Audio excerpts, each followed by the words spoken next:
Béni soit Dieu, Elohim, Jéhovah, Père éternel, nous bénissons ton nom, toi l'Esprit Tout-Puissant qui réunit, qui nous appelle du milieu où nous étions, faisant les choses peut-être selon nos ambitions, selon nos volontés, nos choix. Mais en ce jour, tu t'es dit, mes enfants, voici le chemin qui vous conduit à la moisson, qui vous conduit auprès de moi. Tu nous as appelés, tu as disposé ce temps-là afin que nous venions te servir. Nous sommes des plantes, comme tu dis dans ta parole, nous sommes des plantes que tu as semées de tes propres mains afin de servir ce qui est de ta gloire. Nous voici, Père. Mais maintenant, viens à nous par Jésus-Christ. Nous disions tout à l'heure que ta parole dit, là où 2 ou 3 sont réunis en mon nom, je suis au milieu d'eux. Nous voici, Père. Là, nous sommes 2, 3. Mais en esprit, nous emportons toutes les personnes qui, à cet instant, dans les églises, dans leurs maisons, dans les assemblées, partout où ils sont, ces personnes, nous les emportons en esprit avec nous, car l'esprit est un. Vois-nous, Père. Maintenant, déverse ce qui est de ta promesse, ce qui est de tes promesses. Que Jésus-Christ vienne nous illuminer et qu'il nous tienne tout le long de ce que nous allons faire ici. Car c'est à ta gloire, Père, et c'est par Jésus-Christ que nous sommes venus à créer béni. Nous disons déjà Amen et merci. Amen et merci. Amen, amen, amen. Amen, amen. Que Dieu vous bénisse, bien-aimés. Merci, merci. Pasteur Gustave, évangéliste Jeannot, que vous répondiez présent à l'appel, que la gloire soit rendue à Dieu. Il y a un serviteur de Dieu dans la parole qui n'osait pas, il disait, je suis dans un peuple aux lèvres comment, pasteur Isaïe, impur, et qui sollicitait, béni soit Dieu qui est venu avec un charbon, c'est ça, hein, pour nettoyer ses lèvres. Alors que cela vous soit accordé, nous ne sommes que de pauvres pécheurs, alors que le même charbon, le charbon Adam qui nettoyait les lèvres d'Esaïe, que cela soit aussi notre partage, que cela se fasse à cet instant, afin que ce que nous allons proclamer de ta part arrive jusqu'au cœur, touche le cœur de tes enfants et qu'ils comprennent. Apporte la lumière, papa. Nous parlons du Saint-Esprit. Nous avons déjà fait une approche, une première, une deuxième. Aujourd'hui, nous allons rentrer dans la troisième approche. Le Saint-Esprit en tout temps le même. Nous avons commencé par l'Ancien Testament. Nous avons fait un pas dans le Nouveau. Et aujourd'hui, selon que l'Esprit va nous conduire, nous allons essayer de faire une synthèse par la grâce de Dieu. Le Saint-Esprit en tout temps, dans l'Ancien Testament, dans l'Ancienne Alliance, dans la Nouvelle Alliance, le même Esprit. Pasteur Gustave, nous nous sommes dit les dimanches, j'allais parler des dimanches, les fois passées, le Saint-Esprit dans l'Ancien Testament, dans le Nouveau Testament. Si nous devons aujourd'hui faire une transition, car on en a parlé tout à l'heure, que sera-t-elle?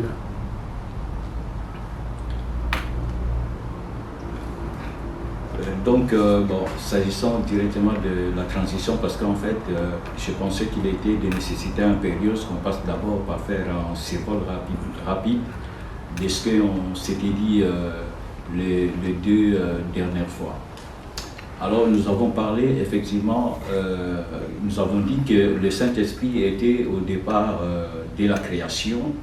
Il avait joué un rôle prépondérant, il avait participé à la création. Et d'ailleurs, le verset 2 du premier chapitre, n'est-ce pas, de Genèse, nous dit simplement qu'effectivement, que la terre était en forme vide et l'Esprit de Dieu mouvait au-dessus des eaux. Donc nous avons parlé longuement sur la participation de l'Esprit de Dieu à l'œuvre de la création. Et donc nous avons dit aussi que tout au long, n'est-ce pas, de la Bible, notamment de l'Ancien Testament, nous voyons effectivement des endroits. Donc nous disions, le pasteur Gustave était en train de nous faire une transition, en fait un petit rappel de deux premières approches que nous avons faites. Pasteur Gustave, on se disait. Donc, nous avons dit, pour faire le survol rapide de ce qu'on s'était dit les 2 dernières fois, nous avons juste dit effectivement qu'au commencement, le Saint-Esprit avait participé à l'œuvre de la création. Donc on voit le verset 2 du chapitre 1er de Genèse qui nous dit effectivement qu'au commencement, la terre était informe et vide et l'Esprit de Dieu mouvait au-dessus des eaux. Donc son rôle a été éloquent, n'est-ce pas, à côté de Dieu créateur. Et puis nous voyons aussi tout au long de l'Ancien Testament, nous voyons également aussi les rôles combien importants joués par le Saint-Esprit de Dieu, notamment dans la vie de Joseph. On voit que lorsque Joseph était n'est-ce pas, vendu par ses frères, aux Ismaélites, aux Arabes, quand il est arrivé en Égypte, on voit effectivement une séquence où, quand il a été, n'est-ce pas, accusé faussement, n'est-ce pas, par les gardes de Pharaon, on voit effectivement qu'en prison, Joseph, n'est-ce pas, avait expliqué, n'est-ce pas, les songes qui, cependant, essayaient de tourmenter le Pharaon. Donc on voit effectivement que quand il avait expliqué, n'est-ce pas, le rêve, les songes des pharaons, on voit effectivement que Pharaon lui-même avait témoigné effectivement que Joseph avait l'esprit de Dieu. Donc on peut voir aussi, n'est-ce pas, tout au long de la parole de Dieu, quand il s'est agi notamment de construire, n'est-ce pas, les tabernacles dans le désert, on voit effectivement que Dieu, n'est-ce pas, avait dit à Moïse de choisir les hommes pour, n'est-ce pas, construire les tabernacles. Et donc ces hommes-là étaient effectivement aussi dotés de l'Esprit de Dieu. Et donc pour faire rapidement la transition, on voit que dans les livres, n'est-ce pas, prophétiques, on voit par exemple Ésaïe qui va dire effectivement que Dieu va susciter, n'est-ce pas, un rédempteur. Là, on est vraiment dans le cadre du Nouveau Testament, va susciter donc un rédempteur, un sauveur, n'est-ce pas, à la personne d'Emmanuel.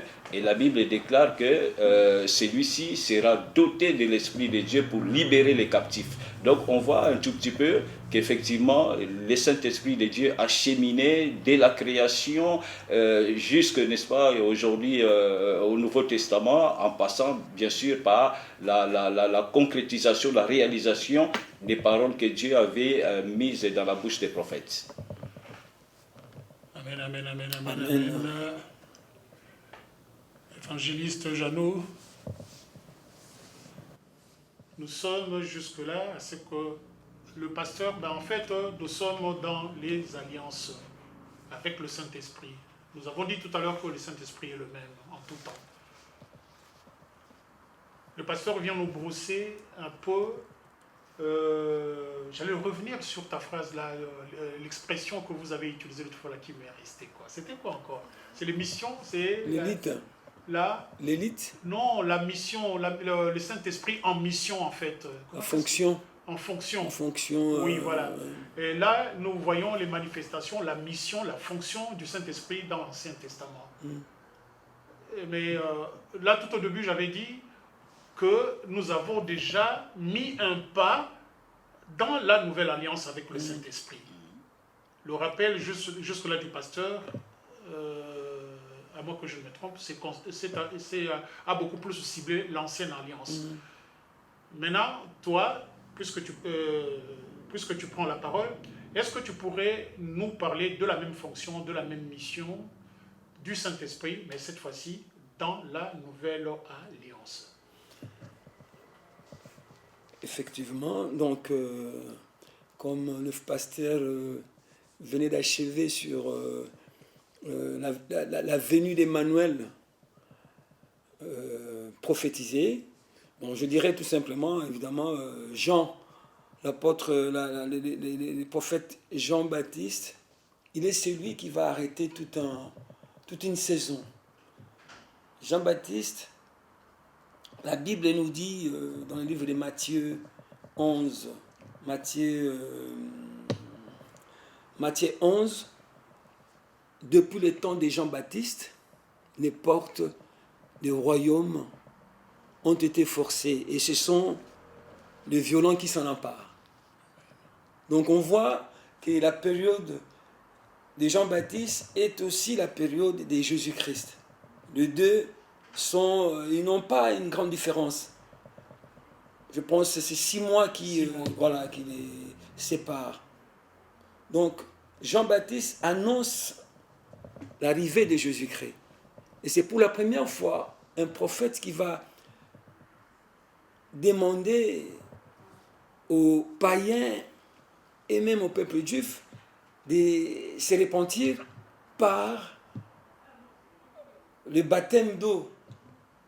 Ça, c'est un langage qui n'était pas habitué, qui n'était pas évidemment exercé dans l'Ancienne Alliance. Dans l'Ancienne Alliance, les pardons des péchés, ce n'était pas la repentance. Il n'y avait pas le baptême d'eau, c'était les sacrificateurs qui devaient aller dans le lieu très saint pour évidemment faire des sacrifices. Mais Jean-Baptiste vient avec un autre langage. C'était vraiment la transition. Donc il a arrêté toute une période. Et au jour J, Marie a porté la sémence et a donné Emmanuel. Pourquoi Dieu a permis? Donc on voit évidemment que le Saint-Esprit a changé de fonction dans la nouvelle alliance. Maintenant, le Saint-Esprit a une fonction de révéler Christ. Or, dans l'ancienne alliance, Christ était prophétique. On attendait le Messie. Mais là, maintenant, Messie est venu.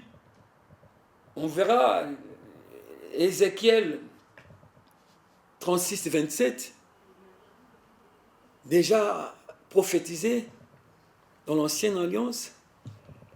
Je vous donnerai un esprit nouveau et je ferai en sorte que vous suiviez mes commandements. C'est qui cet Saint-Esprit-là? C'est qui?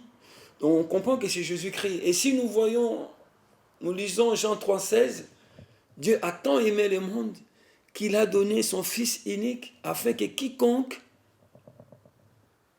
croit en lui, quiconque croit en lui ne périsse point, mais ait la vie éternelle. Donc l'Emmanuel que le pasteur a cité, qui devait venir, qui devait être prophétisé, il est déjà là. Donc tout a été mis en marche pour que l'ancienne alliance prenne fin. Alors, qu'est-ce qu'on va voir? Le plan de Dieu est maintenant mis en action pour l'homme. Comme je disais l'autre fois, cela ne nous empêchera pas de rentrer dans l'ancienne alliance pour évidemment que tout soit clair, tout soit bien compris. Dans l'ancienne alliance, Adam et Ève sont sortis du plan de Dieu à cause du péché. Et Adam et Ève ont entraîné toute l'humanité. Donc depuis là, le peuple marchait sur son propre plan, excepté, on avait dit, cette élite qui était accompagnée par l'Esprit de Dieu pour atteindre les objectifs de Dieu. Et les objectifs commencent à tomber parce que Jésus-Christ qu'on attendait est là. Et du coup, le plan de Dieu commence dans ces versets-là d'Ézéchiel. Parce que ce peuple que Jésus est venu, ou encore Jean-Baptiste a trouvé, était des païens. Il n'y avait même pas de contact avec l'Esprit de Dieu. Mais maintenant, ils vont être appelés à se convertir, à se repentir. Pourquoi?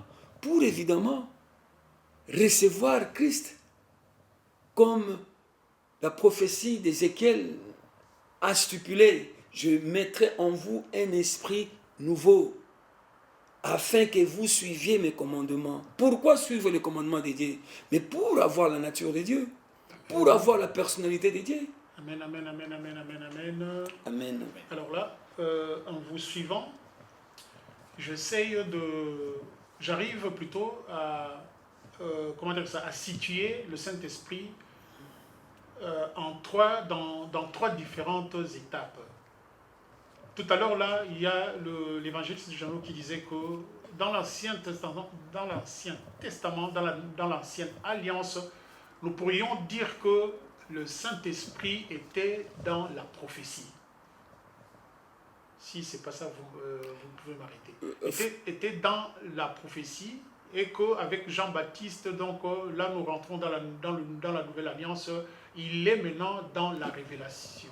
Amen. C'est-à-dire que le Saint-Esprit avait conservé la sémence qui est Jésus-Christ. Amen. Voilà pourquoi le peuple n'a pas pu avoir la soif de Dieu dans l'ancienne alliance. Amen. Alors maintenant, tout change.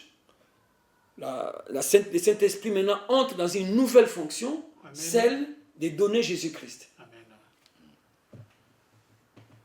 Il y a dans la prophétie, il y a dans la révélation, Christ révélé maintenant au milieu de son peuple.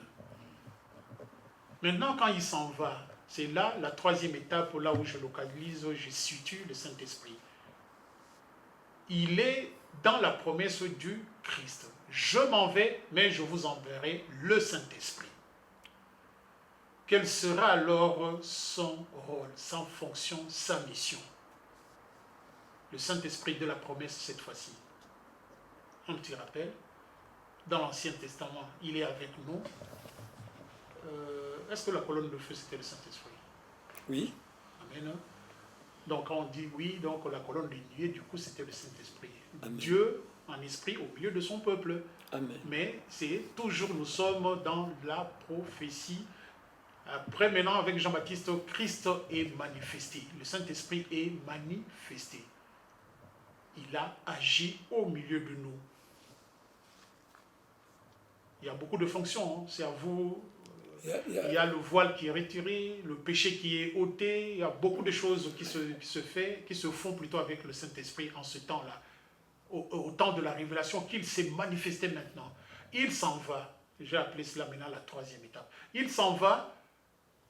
La troisième étape est que la promesse va s'accomplir, laquelle le même Saint-Esprit que nous avons eu dans l'ancien temps, dans l'ancienne alliance, dans le nouveau, et c'est celui-là même aussi qui est de la promesse de Jésus-Christ qui va venir. Ma question, quelle sera alors sa fonction, sa mission, son impact, voilà. Parce que notre thème, c'est l'impact du Saint-Esprit dans la vie d'un croyant. Cet esprit de la promesse de Jésus-Christ, quel sera maintenant son impact? Si vous pouvez aussi faire un petit rappel sur l'impact pendant que Christ était avec nous, il marchait avec nous sur cette terre, il était la plénitude de l'Esprit de Dieu. Sa mission, son impact, et maintenant qu'il s'en va, pourquoi déjà cette promesse-là? Quelle sera la mission et l'impact? Puisque nous sommes dans cette période-là, là où Christ n'est plus avec nous, mais pourtant, bon, je vais dire ça comme ça, et il n'est plus avec nous, mais nous sommes avec le Saint-Esprit de sa promesse. Impact du Saint-Esprit dans la vie d'un chrétien. Bon, en fait, on ne peut parler de l'impact du Saint-Esprit, effectivement, je dis bien effectivement, qu'après la Pentecôte. Parce que même lorsque les disciples étaient avec Jésus, on ne peut pas affirmer à la lumière de la parole de Dieu que les disciples avaient reçu déjà le Saint-Esprit de Dieu. Le Saint-Esprit de Dieu a été effectivement donné, le Saint-Esprit de Dieu, n'est-ce pas, est venu juste le jour de Pentecôte. Alors, effectivement, nous devons ici mettre un accent particulier sur la venue du Christ, parce que toutes les prophéties qui ont été données, effectivement, il y a eu des prophéties bien particulières qu'on appelle donc les prophéties tournées vers les temps messianiques, ça c'est très important. Et donc, dans ces temps-là messianiques annoncés par le prophète, on a aussi, n'est-ce pas, des chapitres entiers qui ont été consacrés, n'est-ce pas, au Saint-Esprit de Dieu, à la manifestation du Saint-Esprit de Dieu. Et d'ailleurs, on verra, quand Jean-Baptiste, n'est-ce pas, a commencé son ministère, n'est-ce pas, au bord du Jourdain, ben on va voir qu'il y a beaucoup de pharisiens qui venaient se faire baptiser. Enfin, beaucoup de gens qui venaient se faire baptiser, au nombre desquels on retrouvait la majorité des pharisiens. Et donc là, Jean-Baptiste va leur dire, effectivement, que préparez les chemins du Seigneur et rendez droit à ces sentiers. Là, c'était une prophétie, n'est-ce pas, qui était effectivement donnée à l'endroit de Jean-Baptiste. Et donc, on va voir que lorsque le temps était accompli, lorsque Christ devait se faire baptiser, il est monté au Jourdain Et donc la Bible déclare que lorsque, n'est-ce pas, il est sorti des eaux, n'est-ce pas, le Saint-Esprit de Dieu s'est manifesté corporellement sous la forme des colombes. Et là, on va entendre effectivement une voix du ciel disant que celui-ci est mon fils bien-aimé en qui j'ai mis toute mon affection. Donc à partir de ce moment-là, on va voir effectivement que le Saint-Esprit de Dieu va se mettre, n'est-ce pas, en action. Et notamment lorsque, par exemple, on regarde dans Luc chapitre 4, je pense, chapitre 4, 19, et là on verra que Christ et Jésus, quand il va rentrer dans la synagogue à Nazareth, la Bible dit très clairement que c'était le jour où une des prophéties d'Ésaïe s'était accomplie. L'Esprit du Seigneur est sur moi, il m'a envoyé pour annoncer la bonne nouvelle aux pauvres, Amen. n'est-ce pas, pour libérer les captifs et renvoyer libres les opprimés. Et il a dit d'ailleurs à la fin de cette prophétie que cette parole de l'Écriture que vous avez écoutée s'est accomplie aujourd'hui. Donc on voit à partir de cet instant-là que le Saint-Esprit de Dieu déjà était à l'œuvre dans la vie même du Messie. Et donc, on va voir aussi quelque part, Christ lui-même commencer à souligner l'importance du Saint-Esprit de Dieu, en disant par exemple aux disciples qu'il y a beaucoup de choses à vous dire, mais sauf que vous ne pouvez pas les porter maintenant. Mais lorsque le Saint-Esprit viendra, il va vous annoncer beaucoup de choses. Pasteur, beaucoup de choses. Permettez-moi de vous interrompre. Christ a vécu sous la loi. C'est une question. Oui. Il est arrivé dans la période de la loi, Voilà. mais avec un langage de grâce. Pardon? Il est arrivé Oui. dans la période, comme Jean-Baptiste, ils sont arrivés dans une période, dans la période de la loi, mais avec un langage de grâce. Christ est venu juste au moment, il fait ce que nous essayons de faire là. C'est ça. De faire une transition. Voilà. Un passage, si j'ose dire. Bon, en fait, Il est venu, oui, pasteur. En fait, ce que dit Paul, par exemple, aux Galates est très instructif. Oui. Parce que l'apôtre Paul présente la loi comme étant un pédagogue. C'est-à-dire, c'est lui qui devait amener les gens vers le Nouveau Testament. Et d'ailleurs, il dit, la parole de Dieu dit d'ailleurs très clairement que la loi est venue par Moïse. Mais la grâce et la vérité sont venues par Jésus. Donc l'Ancien Testament nous dépeint effectivement le ministère de la loi.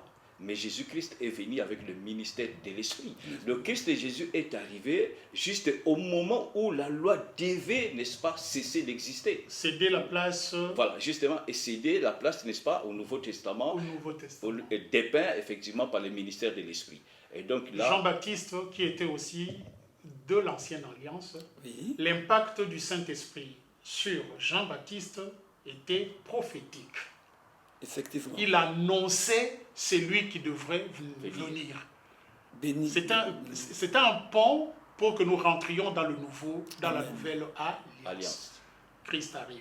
Je fais ce passage-là exprès pour corroborer aussi les propos de l'évangéliste Jeannot, que l'ancienne alliance, nous sommes dans la prophétie, et voilà que dans la nouvelle, nous rentrons dans l'accomplissement, dans la révélation. Amen. Amen. Amen. Bien-aimés, nous sommes sur l'impact du Saint-Esprit dans la vie d'un chrétien. Dieu toujours le même éternellement. C'est pour cela que nous partons de l'ancienne alliance.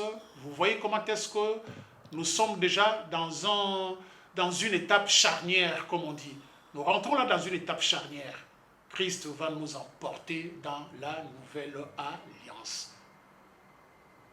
L'Esprit maintenant, l'Esprit Saint de Dieu en Jésus-Christ, maintenant que nous avons les pieds en Jésus-Christ dans la nouvelle alliance. Quel est son impact maintenant dans la vie du chrétien? L'impact de la plénitude de l'Esprit de Dieu en Jésus-Christ dans la nouvelle alliance pour nos autres chrétiens. Quel est-il l'impact?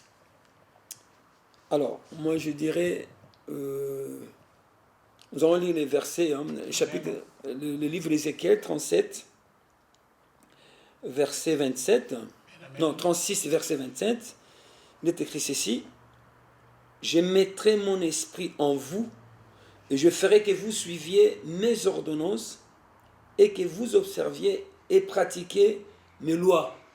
Donc le premier impact, c'est que le Saint-Esprit va permettre au peuple de Dieu d'obéir à Dieu. Amen. Parce que dans l'ancienne alliance, ils n'obéissaient pas. Ils étaient des spectateurs. Mais là maintenant, comme le ministère du Saint-Esprit a une nouvelle fonction, celle de donner Jésus-Christ, Jésus-Christ qui est venu pour nous donner la vie de Dieu, en venant habiter en nous, quand évidemment nous l'appelons, parce que la Bible nous dit ceci, dans le livre de Jean 3,16, Dieu a tant aimé le monde, tous ces païens, qu'il a donné son Fils unique afin que quiconque croit en lui ne périsse point, mais ait la vie éternelle. Donc l'impact dans la vie de l'homme, du croyant, qui va commencer à croire, parce que Jean-Baptiste, c'est vraiment lui qui va arrêter toute une période, parce qu'il va appeler les gens à la repentance par les baptêmes d'eau, chose infaisable dans l'ancienne alliance. D'ailleurs, le peuple lui pensait que Jean-Baptiste était Jésus-Christ était le Messie.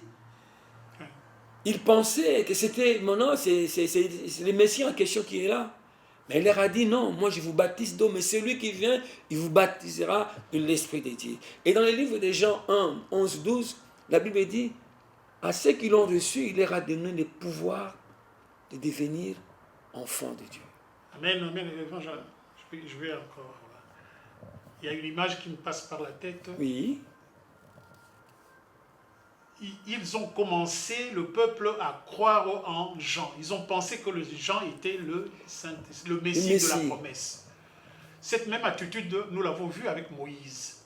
Le peuple a commencé à beaucoup croire en Moïse. À Jean, maintenant, c'est pareil. Or, ces personnes-là sont que des précurseurs, des gens qui préparent le chemin. Jean, maintenant, l'impact du Saint-Esprit en Jean va faire que Jean va nous montrer le véritable. Amen.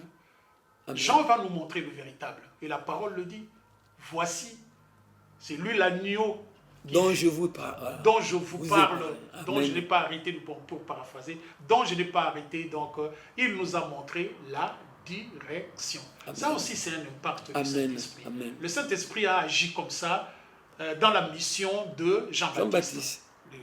Le Saint-Esprit a agi de la sorte. Jean-Baptiste nous a révélé le chemin. Il nous a révélé le véritable. Une fois de plus pour dire que dans la nouvelle alliance, nous sommes dans la révélation. Amen. Mais maintenant, je reviens sur ma question. Christ, parce que nous allons voir que Christ va venir aussi avec des promesses. Hein? Oui. Vous voulez être mes disciples, suivez-moi. Vous voulez être sauvés, voilà, je m'en vais vers votre Père qui est... Il est venu avec des promesses aussi. Alors, maintenant, moi beaucoup plus, je vois Christ, sa mission. Parlez-nous de ça pendant sa mission. Quel était l'impact du Saint-Esprit dans la mission du Christ? Après, vous vous en doutez, je poserai la question de savoir le Saint-Esprit de la promesse, que sera sa mission aussi. Nous restons maintenant Christ en nous, marchant avec nous, la plénitude de l'Esprit de Dieu. Quel était maintenant son impact dans le milieu de son peuple? Amen. Donc, je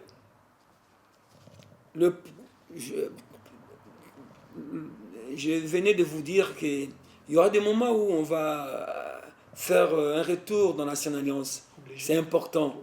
Donc, le peuple qui est sorti de l'Ancienne Alliance n'est pas dans le plan de Dieu à cause du péché. Maintenant, Dieu va récupérer ce peuple. Et pour cela, il faut la renaissance. Sans la vie de Dieu, ce peuple ne toucherait pas au sacerdoce. Il n'accédera même pas au combat spirituel. Donc le peuple, il est mort spirituellement. Donc, il faut qu'il reçoive Jésus-Christ, qui est le Saint-Esprit. Et quand on a bien reçu Jésus-Christ, l'impact est qu'on obéit à Dieu. La Bible le dit, je répète ça, Ézéchiel 36, 27, « Je mettrai mon esprit et les grands E en vous. » Donc, je mettrai Jésus-Christ en vous. En vous, amen. Et je ferai que vous suiviez mes ordonnances et que vous observiez et pratiquiez mes lois. Chose que les païens ou encore le peuple de la nouvelle de la Sainte ne faisaient pas.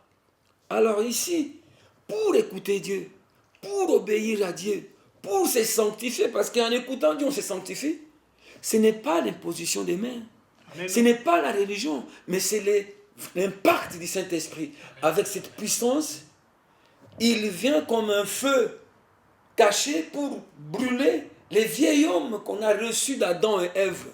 C'est vraiment la renaissance. Qu'est-ce qui arrive quand on obéit à Dieu?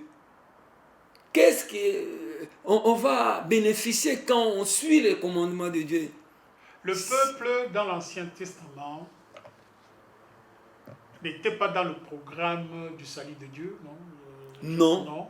Non, c'est-à-dire qu'il n'était pas dans le programme du À salut. cause du péché adamique. À cause du péché. Parce qu'en fait, quand tu parlais, j'attendais que tu me sors le mot là que j'attendais. À cause du péché adamique. Mais maintenant, Christ est venu nous remettre dans l'alliance, plan dans l'amour. Amen. de Dieu, et nous l'appelons le Rédempteur. Alléluia. Amen. Amen. Ça, c'est un impact. En fait, moi, je voudrais vous amener à des choses. Un impact du Christ. Christ est le Rédempteur qui nous mène, qui nous ramène à Dieu. notre Père. Amen. Amen. Pasteur Gustave. Bon, moi je pense que pour Oui. bien poser les cadres, Oui. je crois qu'il faut bien comprendre que dans le Nouveau Testament, on voit d'abord, il y a, parce qu'il faut comprendre que, en fait, entre les livres de Malachie et les livres de Matthieu, on va dire que cette période-là, c'était en fait couverte par un temps relativement long, 4 siècles à peu près, 400 ans, où effectivement la parole de Dieu était rare. Et donc on voit tout d'un coup, il y a quelqu'un qui marche dans le désert, n'est-ce pas, qui se nourrit de miel, n'est-ce pas, et puis voilà, qui annonce aux gens de se repentir car le royaume des cieux est proche. Amen. Et puis on voit Jésus-Christ qui va se faire baptiser dans le Jourdain, le Saint-Esprit descend sous forme de colombe.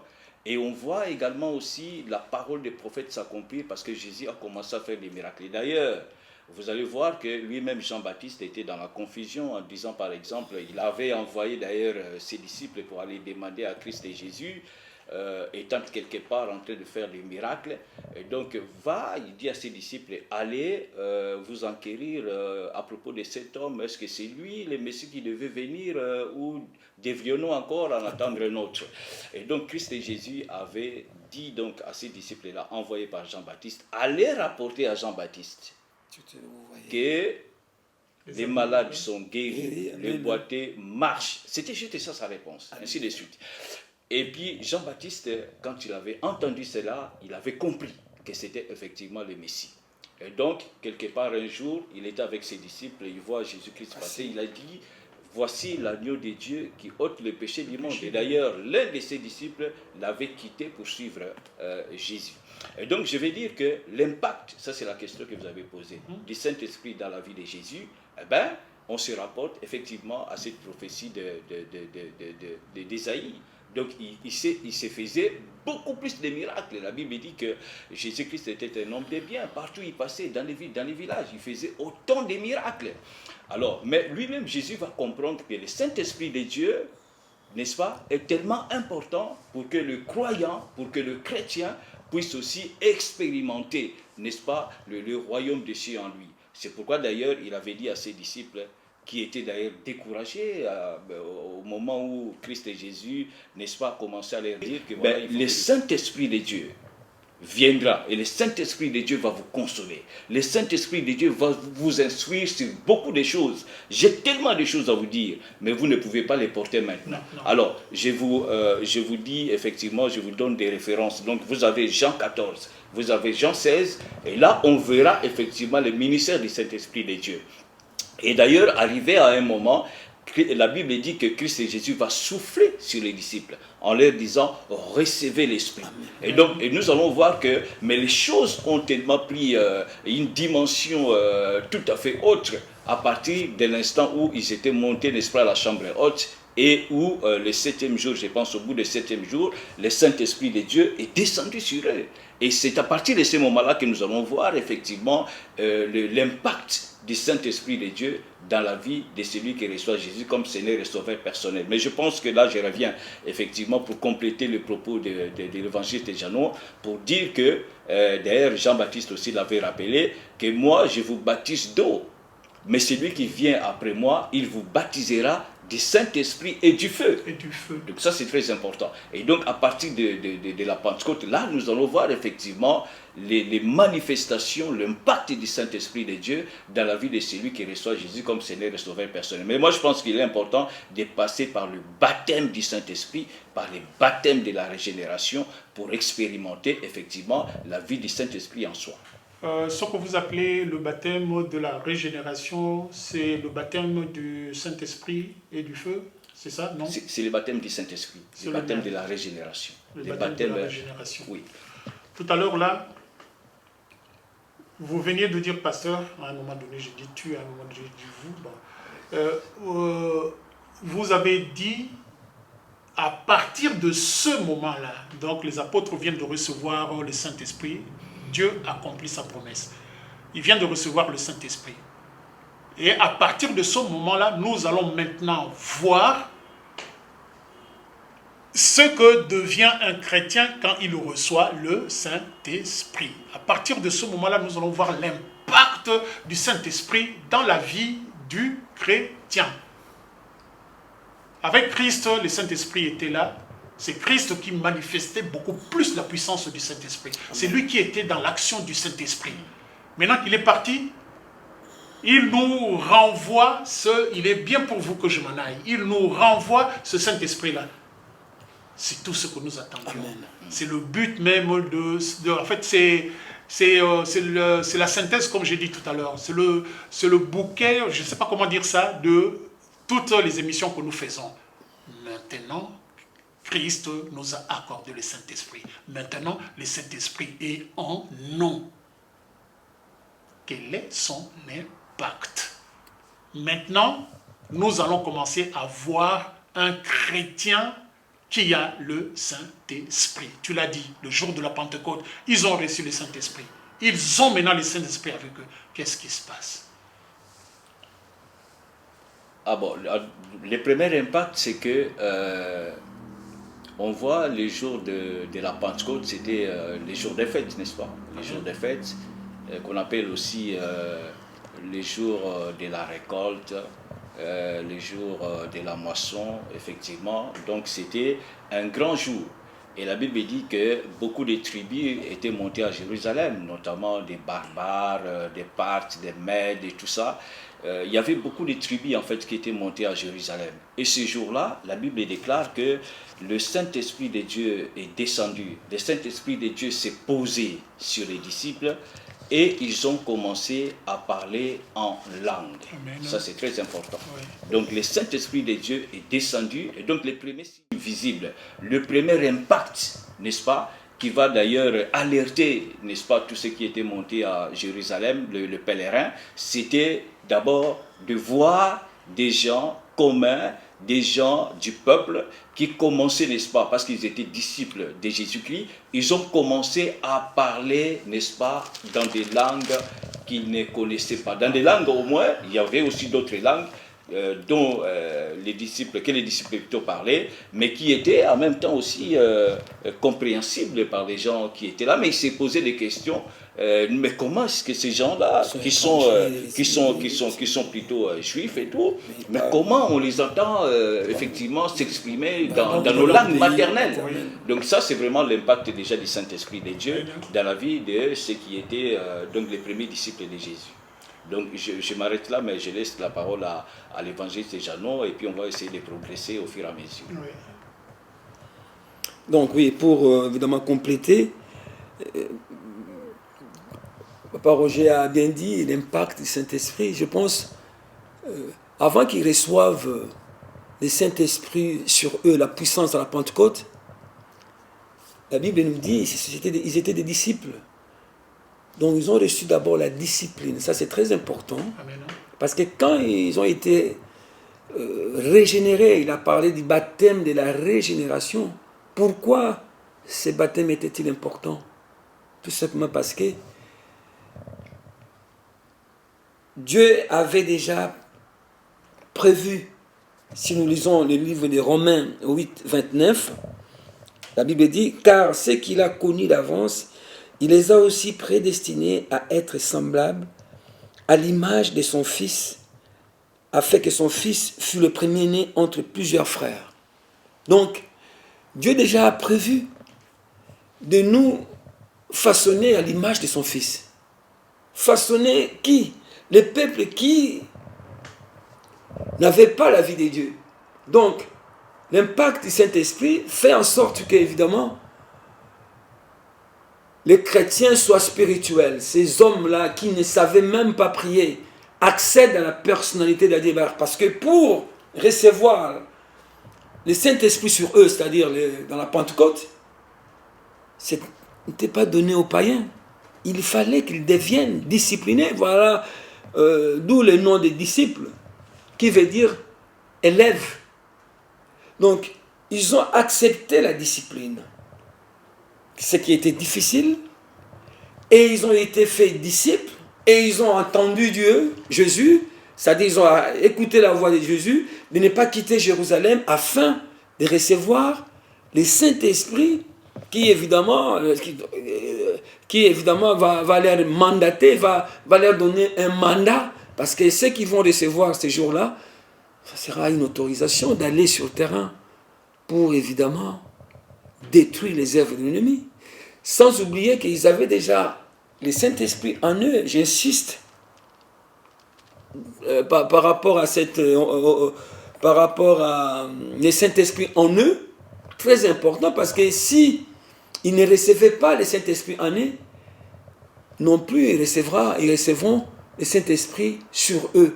Parce que le Saint-Esprit en eux a permis à ce qu'ils reçoivent la nature de Dieu.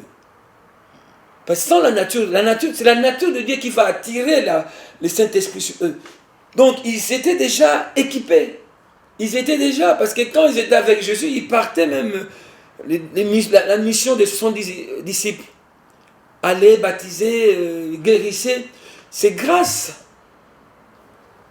à l'onction du Saint-Esprit en eux qui leur a permis évidemment de devenir des chrétiens saints. Parce que le Saint-Esprit en eux les amène à la sanctification. La Bible dit, sans la sanctification, personne ne verra Dieu. Amen. Donc, grâce à la sanctification poussée par l'onction du Saint-Esprit en eux, ils ont évidemment accédé à la puissance du Saint-Esprit, parce que là, maintenant, ils devaient maintenant être mandatés. Une puissance va venir sur eux pour avoir un équipement pour aller combattre, libérer les captifs, guérir les malades, accéder aux dons de Dieu. Je vais lancer le pasteur Gustave sur quelque chose qui me passe à l'esprit, on va dire ça, quelque chose qui me passe à l'esprit. À vous suivre, je me suis dit, quand on est avec le Saint-Esprit, quand nous avons le Saint-Esprit nous fait évoluer dans la foi. Il nous fait évoluer même aux yeux de notre Père. Amen. Christ commence par dire, quand il appelle Pierre, il dit, viens, je vais faire de toi un pécheur d'homme. Donc un serviteur. Et après, il va dire que je ne vous appelle plus serviteur, vous devenez mes amis. À la résurrection, il nous fait encore évoluer. Pourquoi? Vous allez répondre à cette question-là. Il c'est qui? C'est le Saint-Esprit. Il nous fait encore évoluer. Il dit que je vais vers votre Père. Il nous fait devenir fils, serviteur, ami, fils. L'impact du Saint-Esprit dans la nouvelle alliance en Jésus-Christ, quand il nous fait évoluer dans la direction du Père. Il nous fait monter en fait. Qu'est-ce que tu en penses, pasteur? Bon, en fait, là, de plus en plus, Christ et Jésus attiraient les disciples pour qu'ils puissent rentrer un peu dans son secret. Amen. Ça, c'est très important. Amen.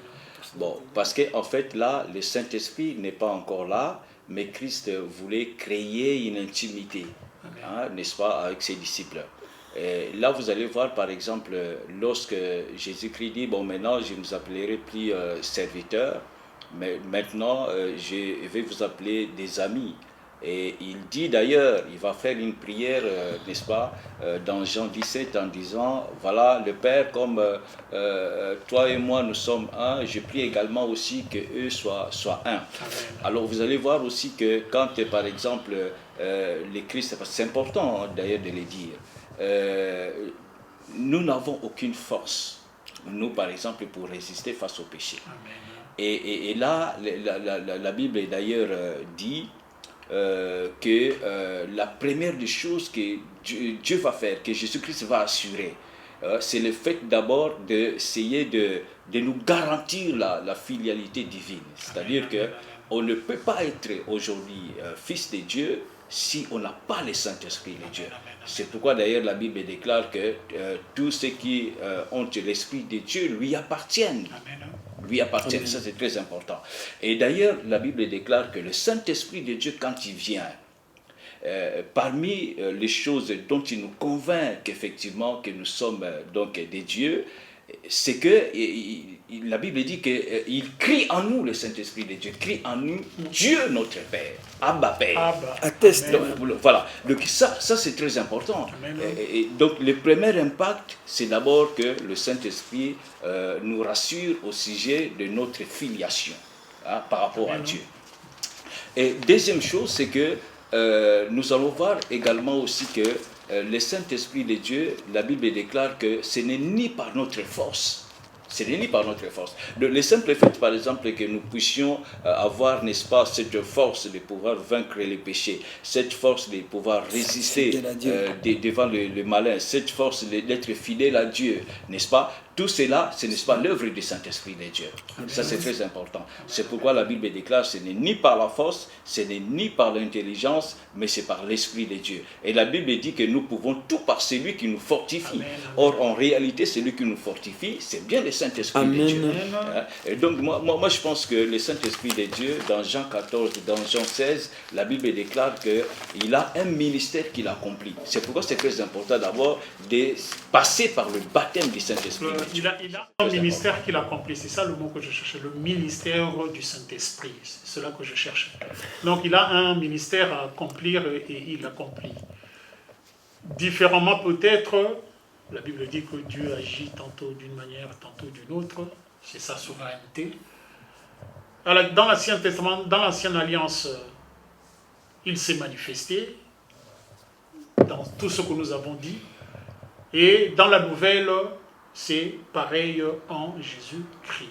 Et maintenant qu'il vit en nous, le pasteur Gustave a dit, maintenant nous allons voir, à partir de ce moment-là, nous allons voir l'impact d'un croyant qui a le Saint-Esprit. J'allais toucher aux polémiques. Quand nous allons dans nos églises, nous voyons la différence. Là où il y a l'Esprit de Dieu, un conducteur, un berger qui a l'Esprit de Dieu. Et nous aussi les fidèles, quand nous avons l'Esprit de Dieu l'Esprit nous emporte, il nous a apporté la bonne nouvelle dans la nouvelle alliance et en même temps, il nous apporte il nous apporte aussi la nouvelle naissance. Alléluia.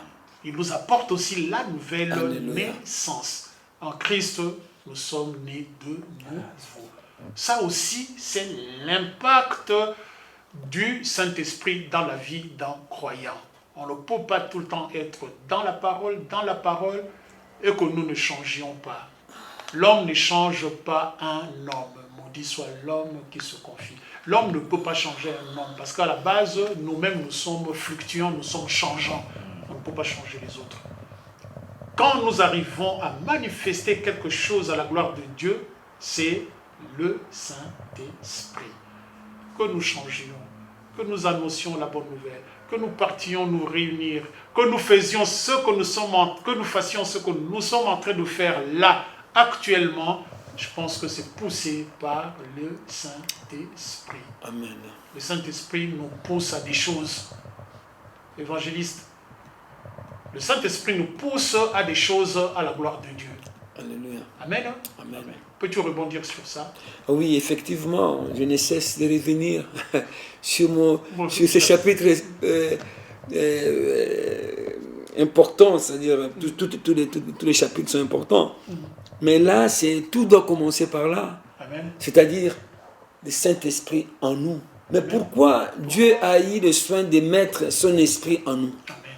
Mais c'est pour, évidemment, que les résultats, parce que l'impact, c'est le résultat Amen. du travail du Saint-Esprit, du ministère. Amen, amen, en nous. Donc, quand le Saint-Esprit est déposé en nous, par la nouvelle naissance, vous venez de dire, c'est la renaissance, Amen. tout simplement parce que la première naissance a échoué, A échoué. Amen. voué à l'échec.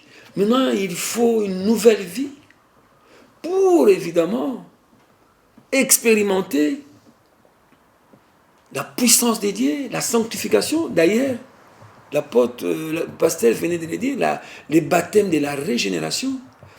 Les régénérations, Papa Rouget, dans la science, dans la biologie, on parle des gènes. Les gènes, c'est un des éléments des chromosomes, d'ADN, qui est responsable des transmissions des caractères. Amen. Voilà. Donc quand la Bible parle de la régénération, c'est parce que notre ADN était foutu. Amen. Donc quand on reçoit l'Esprit de Dieu en nous, et que cet Esprit rencontre un cœur repentant, il y a un travail du Saint-Esprit, le ministère étant à l'œuvre, pour évidemment nous donner la nature de Jésus, Amen. accéder à sa personnalité Amen. dans son secret. Et quand on a la nature de Dieu, et on devient un chrétien affermi, spirituel, et ce qui fera la différence dans les églises, comme vous aviez dit là. Aujourd'hui, un ministère qui est un homme qui a un ministère, je veux dire, je prends un exemple, un pasteur d'une église qui est sanctifié, son ministère ne va pas communiquer la frustration. Amen. Tout simplement parce que il vit la sanctification. Notre ADN était foutu. J'aime bien ça. Notre ADN était foutu, pasteur. Quand nous repartions dans le monde, quand le monde nous testait, il ne reconnaissait pas Dieu en nous. Amen. Amen. C'est exactement ça notre ADN. Il disait non, il ne retrouvait pas Dieu dans notre ADN. Nous n'étions plus de Dieu. Or, Dieu, c'est la vie. C'est pour cela qu'on dit que le péché nous a conduits à la mort. Amen. Dans la mort, on ne reconnaît pas Dieu. Car Christ est venu nous disant que je suis la vie. Or, nous, dans le péché, nous sommes devenus la mort. Notre ADN était foutu. Amen. Amen. Que Dieu vous bénisse. Je pense que nous avons fait le tour. Nous avons fait le point. Pasteur, en guise de conclusion, l'Ancien Testament, le Nouveau Testament, la Pentecôte. L'ancienne, le nouveau, la nouvelle, la Pentecôte. Le Saint-Esprit agit si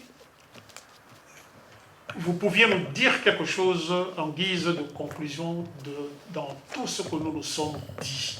Et après, l'évangéliste Jeannot fera aussi pareil.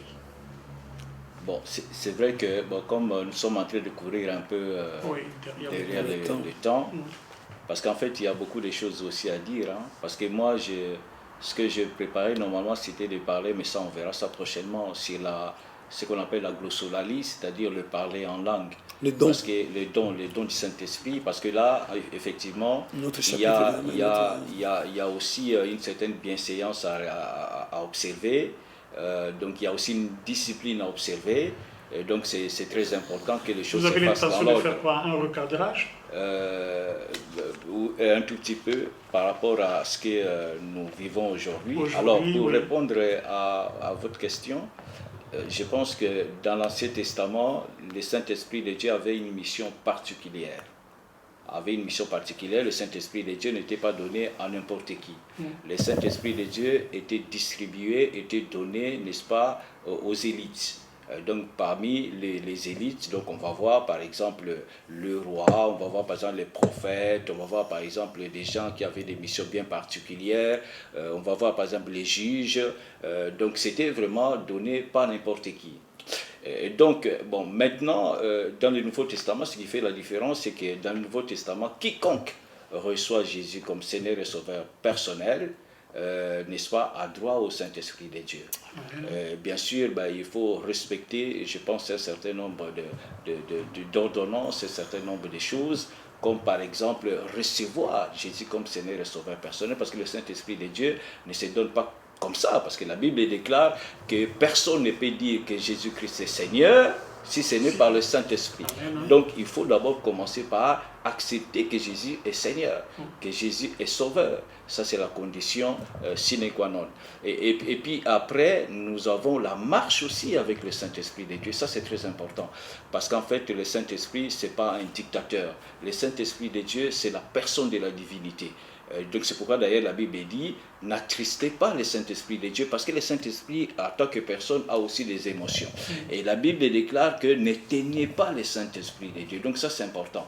Donc le Saint-Esprit de Dieu, nous devons cheminer avec lui, nous devons l'écouter, et surtout il se manifeste souvent à travers ce qu'on appelle des charismes, ce qu'on appelle des dons spirituels, c'est des capacités que Dieu nous donne pour accomplir le ministère. Et nous allons voir également aussi que dans les temps difficiles qui vont venir, n'est-ce pas, au moment de la persécution, la fin du monde, le Saint-Esprit de Dieu aussi aura un rôle prépondérant à jouer, parce que la Bible déclare qu'il y aura multiplication, qu'il y aura, n'est-ce pas, il y aura une certaine explosion du mystère de l'iniquité. Mais celui qui va freiner effectivement cet élan du mystère de l'iniquité, c'est le Saint-Esprit de Dieu. Nous allons voir ça dans la parole de Dieu. Et donc il y a le ministère de Dieu est tellement éloquent, mais là nous allons nous cantonner effectivement à la nouvelle vie en Jésus-Christ, le don de l'Esprit de Dieu. Et puis, donc, cette nouvelle naissance qui n'a pas de sens sans la présence du Saint-Esprit. Amen, amen, amen. Avant que l'évangéliste Jeannot prenne la parole, c'est vrai, pasteur, nous allons faire, comment dire ça, j'allais appeler cela, nous allons exploiter ce thème-là d'une manière particulière. C'est une partie du thème que nous allons achever aujourd'hui. L'impact du Saint-Esprit dans la vie d'un croyant, dans l'ancienne ou dans la nouvelle alliance. Mais maintenant, le Saint-Esprit qui agit en nous tel que nous le vivons aujourd'hui. Quand vous avez été baptisé, est-ce que vous avez parlé en langue? Est-ce que vous avez reçu le Saint-Esprit? C'est Paul qui pose la question. C'est comme s'il y a un rapport entre recevoir le Saint-Esprit et parler en langue. Le parler en langue. J'aimerais bien qu'on tourne autour de ce thème-là, selon que le Saint-Esprit nous conduira. Évangéliste Jeannot, si je vous invite au même exercice que le pasteur tout à l'heure, si nous pouvons, dans ces trois différentes étapes, le Saint-Esprit, son impact dans la vie de nous qui croyons. Voilà, donc déjà à la création, le ministère du Saint-Esprit a bossé énormément. D'ailleurs, nous voyons le résultat du travail du Saint-Esprit, c'est la création. Le premier impact. Et il a continué jusqu'à créer des humains à son image. L'image d'Adam à l'époque, c'est les résultats, c'est l'impact du Saint-Esprit. Il les a équipés. Adam, grâce à l'impact du Saint-Esprit, a dominé, a nommé les êtres vivants. Mais le jour où il a péché, il a perdu la gloire de Dieu. Il est sorti du plan de Dieu. Il a carrément loupé encore tout ce que Dieu lui avait promis, chassé du jardin d'Éden. Il a reçu l'ADN de Satan. Et il nous a donné cette naissance héréditaire, génétique. Du coup, toute l'humanité est passée à la mort spirituelle. Mais grâce, Dieu étant miséricordieux, on a lu ces versets dans le livre des Romains 8, 29, il nous a prédestinés à être comme Jésus-Christ, à l'image de Jésus-Christ. Donc Dieu, il ne s'est jamais dédié. Et par rapport à cela, il va évidemment, par sa puissance, par sa grâce, venir nous chercher. D'où la renaissance. Il va, par la puissance du Saint-Esprit, puisque Jésus était caché, c'est quand on parlait des germes, de la sémence cachée dans l'Ancienne Alliance, c'était Jésus. Amen. Il était prophétique.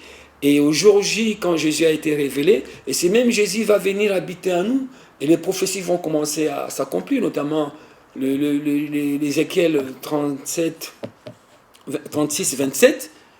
Jésus, quand nous confessons, quand nous naissons de nouveau, il vient en nous.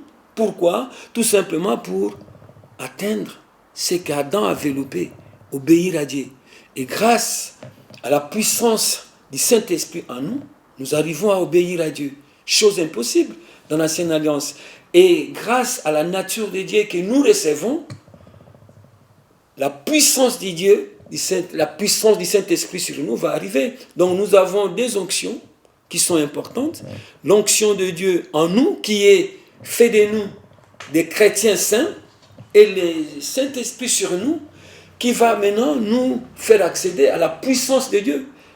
Le Saint-Esprit en nous nous fait agneau de Dieu, c'est-à-dire un chrétien doux, patient, un chrétien obéissant, un chrétien qui est capable de pardonner, un chrétien qui vit la sanctification.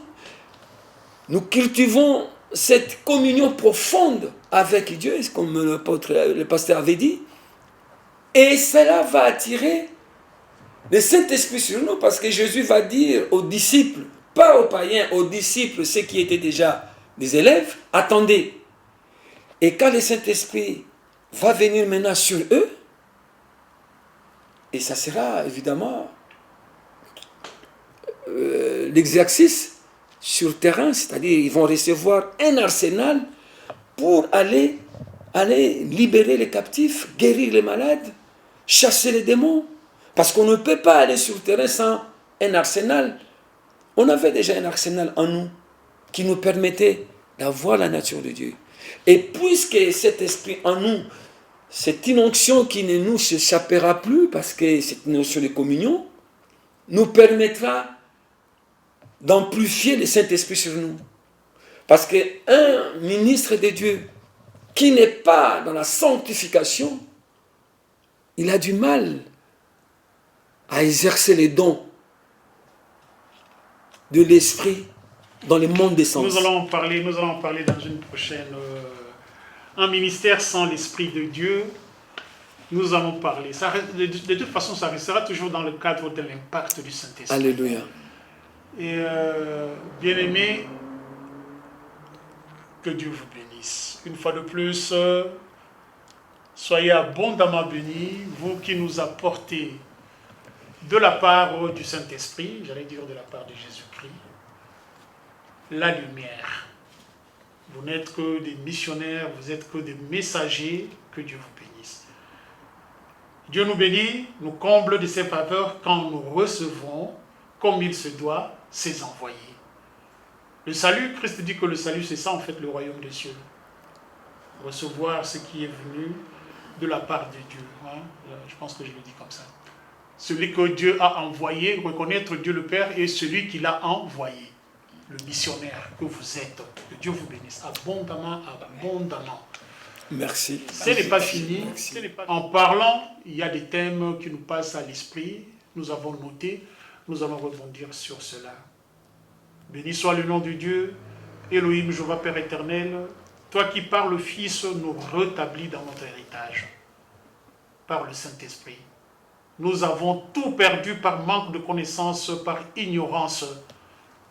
Nous avons penché vers la mort. Dieu de grâce sur grâce, Dieu de l'amour incommensurable, tu es pourvu Jésus-Christ. La plénitude de ton amour, afin que le voile du péché soit ôté et que nous repartions à nouveau dans les lieux très très saints et vivre ta gloire. Nous bénissons ton nom, Père. Accorde à tes serviteurs toujours cette démangeaison, comme dit la Bible, la démangeaison de la bonne nouvelle. Pas des bonnes choses, non, de la bonne nouvelle. Enrichis-le, Père, afin qu'il en fasse le partage, de par le monde, qu'ils aillent fractionner ce pain que tu leur accordes.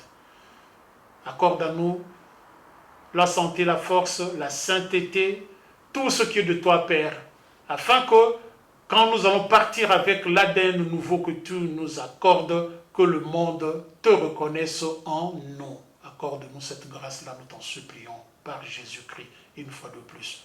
Et nous disons déjà Amen, Amen. Amen, amen, amen. Amen. Que Dieu vous bénisse, bien-aimés, que Dieu vous bénisse. Merci également en Que Christ. Dieu vous bénisse, que Dieu vous bénisse. Toi aussi.